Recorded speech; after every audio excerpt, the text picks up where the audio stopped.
Hello नमस्कार दोस्तों, कैसे हैं आप? कैसी चल रही है पढ़ाई? दोस्तों, आप सबको पता है कि लॉकडाउन हो चुका है, स्कूलें बंद हो चुकी हैं। आप घर पे रहकर ही पढ़ाई कर रहे होंगे। अतः उम्मीद करता हूँ कि आपकी पढ़ाई घर पे है वो अच्छे से चल रही होगी। दोस्तों, आपकी सहायता के लिए मैं कुछ और वीडियो यहाँ पे साइंस विषय के अपलोड कर रहा हूँ, तो आप पे इन्हें एज इट इज़ नोट्स के रूप में पढ़कर और अच्छी सफलता प्राप्त कर सकते हैं। दोस्तों, ये जो अध्याय नंबर 11 है, कार्य, ऊर्जा और शक्ति, इसका एक पार्ट हटा दिया गया है, ऊर्जा वाला, और कार्य और शक्ति हम यहाँ पे पढ़ने वाले हैं। दोस्तों, ये 7 अंक का एग्ज़ाम में आने वाला है और इसमें न्यूमेरिकल पार्ट है वो ज़्यादा आता है, तो आप इसकी थोड़ी सी तैयारी है वो अच्छे तरीके से करें। दोस्तों, आप हमारे चैनल पे पहली बार आए हैं तो इसे सब्सक्राइब करना ना भूलें, ताकि आपको नोटिफिकेशन है वो हर वीडियो का सबसे पहले मिले। तो दोस्तों, शुरुआत करते हैं एक नए चैप्टर से। शुरुआत है इसकी। देखिए, सबसे पहले हम पढ़ने वाले हैं कार्य और शक्ति के बारे में, कि कार्य और शक्ति क्या होती है। सर्वप्रथम है कार्य। यहाँ पे कार्य को हम वर्क के नाम से भी जानते हैं। तो कार्य क्या होता है, यानी कोई भी हम काम करते हैं, हमारी भाषा में हम उसे कार्य कहते हैं, लेकिन साइंस क्या कहती है? बल द्वारा किसी वस्तु को विस्थापित करने को कार्य करते हैं। यानी हमारे द्वारा लगाया गया जो बल है वो किसी वस्तु में विस्थापन उत्पन्न कर दे तो उसे कार्य कहा जाता है। अर्थात बल द्वारा किसी वस्तु की विराम अवस्था अथवा गतिशील अवस्था में परिवर्तन करना ही कार्य है। अर्थात बल द्वारा कोई भी वस्तु है उसकी विराम अवस्था या गतिशील है तो गतिशील अवस्था में परिवर्तन करना ही क्या हो जाएगा? कार्य हो जाएगा। किसी वस्तु पर बल लगाने पर बल की दिशा में विस्थापन होता है। किसी वस्तु पर बल लगाने पर बल की दिशा में ही विस्थापन होगा। अर्थात हम कार्य को क्या कह सकते हैं? बल गुणा बल की दिशा में विस्थापन कह सकते हैं। तो आप देख सकते हैं दोस्तों, ये कार्य के लिए कार्य बराबर बल गुणा बल की दिशा में विस्थापन, या इसे हम W बराबर FS के रूप में भी ले सकते हैं, या लिख सकते हैं कार्य बराबर बल गुणा विस्थापन। तो दोस्तों, बहुत ही इजी है कार्य, और हम दैनिक जीवन को इससे जोड़कर पढ़ रहे हैं कि कार्य क्या होता है। यानी कोई भी वस्तु है उस पर हम बल लगाएंगे, अगर उसमें विस्थापन हो जाता है तो वह कार्य की श्रेणी में आएगा। अब हम आगे पढ़ रहे हैं। यदि बल वस्तु के विस्थापन की दिशा से अलग हो तो विस्थापन की दिशा में बल के घटक के द्वारा किया गया कार्य है वो ज्ञात किया जा सकता है।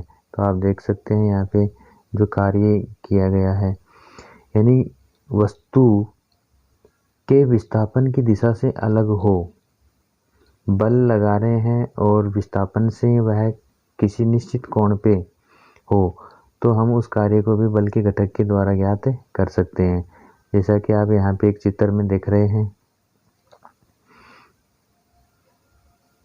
चित्र में आप देख रहे हैं कि एक पोजीशन है आपके लिए, यहाँ पे ये वाली पोजीशन इस चित्र में देख रहे हैं आप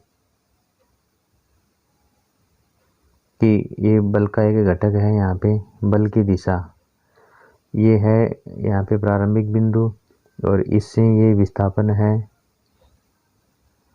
देख सकते हैं आप, ए से बिंदु बी की ओर विस्थापन, और ये बल की दिशा है F, ये बल की दिशा F है। यहाँ पे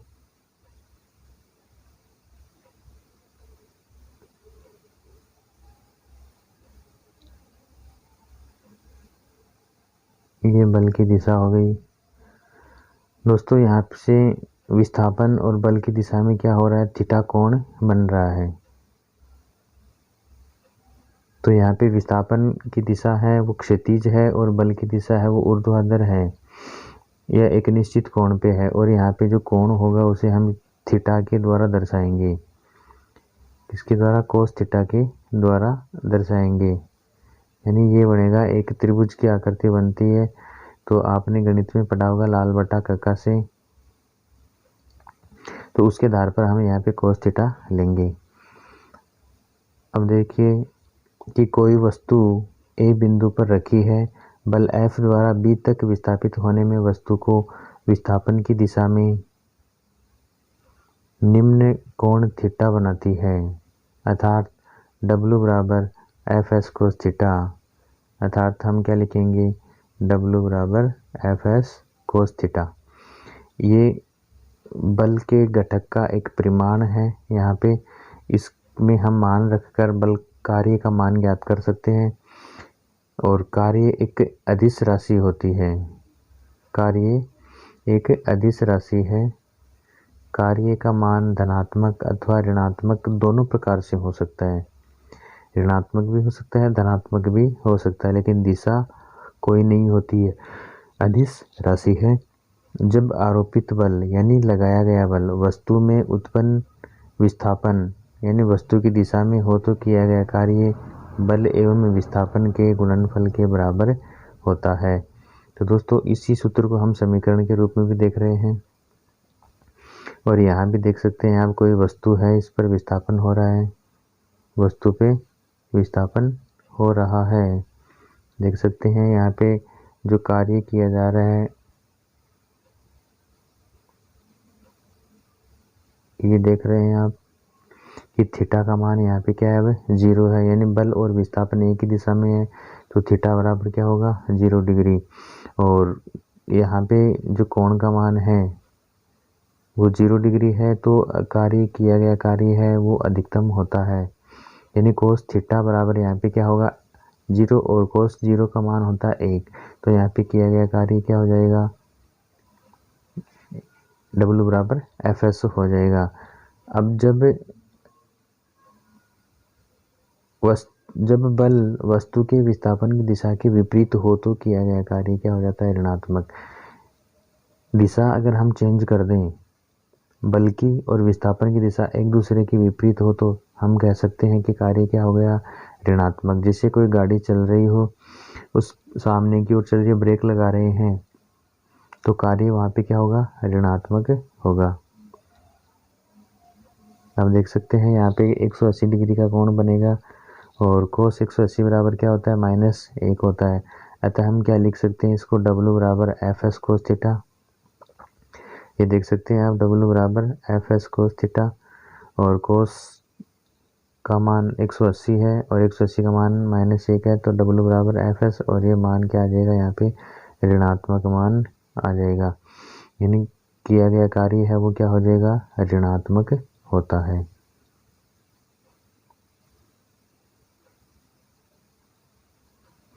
यदि कोई m द्रव्यमान की वस्तु h ऊंचाई से पृथ्वी पर गिरती है, तो पृथ्वी के गुरुत्वीय त्वरण g के कारण वस्तु पर कार्यरत बल क्या हो जाएगा F बराबर mg हो जाता है।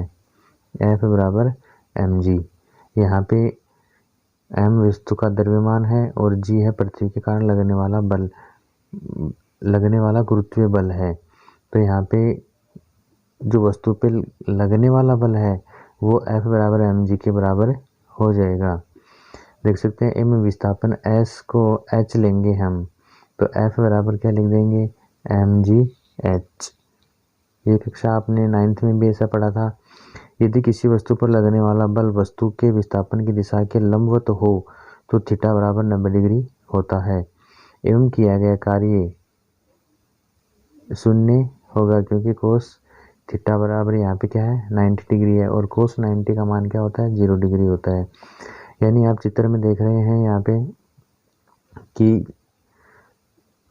वस्तु है, अगर उस पर लगने वाला बल है उसकी दिशा लंबवत है यानी 90 डिग्री पे है, तो यहाँ पे 90 डिग्री का कोण बन रहा है, और जैसे एक आकृति बन रही है 90 डिग्री का कोण, और कोस 90 का मान क्या होगा आप सब जानते हैं 0 होता है। जब कोई वस्तु वर्ताकार पथ पर गति करती है तो वस्तु पर अभिकेंद्रीय बल कार्य करेगा जो विस्थापन के लंबवत होता है। जैसे आप देख रहे हैं, मान लीजिए कोई ये वर्ताकार पथ है और यहाँ पर कोई वस्तु ऐसे केंद्र से एक कोण बना रही है, केंद्र से ऐसे हो रही है और ये ऐसा होगा, तो इसके अगर चारों ओर घूमेगी तो इस पर लगेगा अभिकेंद्रीय बल, और यहाँ से इसकी दिशा में बनने वाला कोण है वो 90 डिग्री का होगा, अर्थात कोस 90 बराबर 0 होगा। अब हम पढ़ेंगे कार्य के मात्रक। कार्य के मात्रक यानी किसी भी चीज़, कोई भी वस्तु है, इकाई है, उसको मापने के लिए उसका एक निश्चित मात्रक होता है। अब कह रहा है कि यदि बल न्यूटन में एवं विस्थापन को मीटर में दर्शाया जाए तो कार्य का मात्रक क्या होगा? जूल होता है। कार्य का मात्रक जूल होता है, यानी हम कार्य वाले सूत्र से ही इसका ये निकाल लेंगे। आप देख सकते हैं ये तीनों राशियाँ कि कार्य बराबर बल गुणा विस्थापन, कार्य बराबर न्यूटन गुणा मीटर बराबर जूल, और डब्ल्यू बराबर एन या एन गुणा एम बराबर जे भी हम लिख सकते हैं, क्योंकि कार्य का मात्रक क्या होता है? जूल होता है।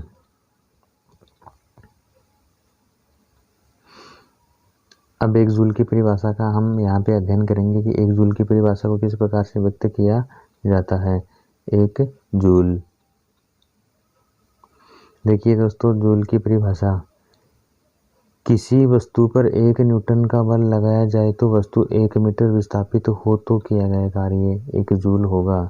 यानी कोई भी वस्तु है उस पर हम 1 न्यूटन का बल लगाएंगे तो यदि वस्तु 1 मीटर विस्थापित हो जाए तो किया गया कार्य 1 जूल के बराबर होता है।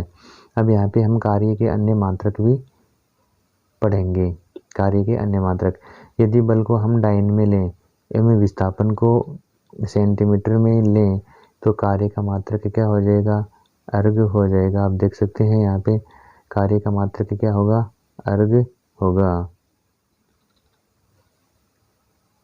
देख रहे हैं दोस्तों आप, अर्ग, ये कार्य का छोटा मात्रक होता है। यानी कार्य बराबर डाइन गुणा सेंटीमीटर, देख रहे हैं आप, कार्य बराबर डाइन गुणा सेंटीमीटर। हमने बल को डाइन में लिया है और विस्थापन को सेंटीमीटर में लिया है, तो इसकी एक छोटी इकाई है वो आ जाएगी अर्ग।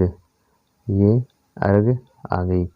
अब देखिए यहाँ पे 1 जूल को हम इस प्रकार से प्रदर्शित करेंगे कि 1 जूल बराबर 1 न्यूटन गुणा 1 मीटर, 1 न्यूटन गुणा 1 मीटर, या 1 जूल बराबर 1 न्यूटन बराबर होता है 10 की घात 5 डाइन, और 1 मीटर बराबर होता है 10 की घात 2 सेंटीमीटर।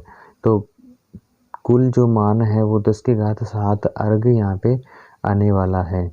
तो दोस्तों आज के वीडियो में इतना ही। शक्ति हम नेक्स्ट पार्ट में पढ़ेंगे क्योंकि वीडियो ज़्यादा लंबा हो जाता है। और दोस्तों आप हमारे चैनल पर पहली बार आए हैं तो आप इसे सब्सक्राइब करना ना भूलें, और इस PDF को प्राप्त करने के लिए आप डिस्क्रिप्शन में लिंक दिया गया है, वहाँ से भी आप प्राप्त कर सकते हैं, या अपनी कॉपी पेंसिल लेके बैठे वहाँ पर आप आराम से लिख सकते हैं। दोस्तों ये हाथ से बनाए हुए हैं नोट्स हैं, बहुत ही अच्छे हैं, उपयोगी हैं परीक्षा के लिए। तो आप इन्हें एज इट इज़ आप उतार सकते हैं, तैयार कर सकते हैं। तो दोस्तों आज के लिए इतना ही, आगे हम नेक्स्ट वीडियो में पढ़ेंगे। तब तक के लिए थैंक यू, बाय बाय। घर पे रहिए, सुरक्षित रहिए।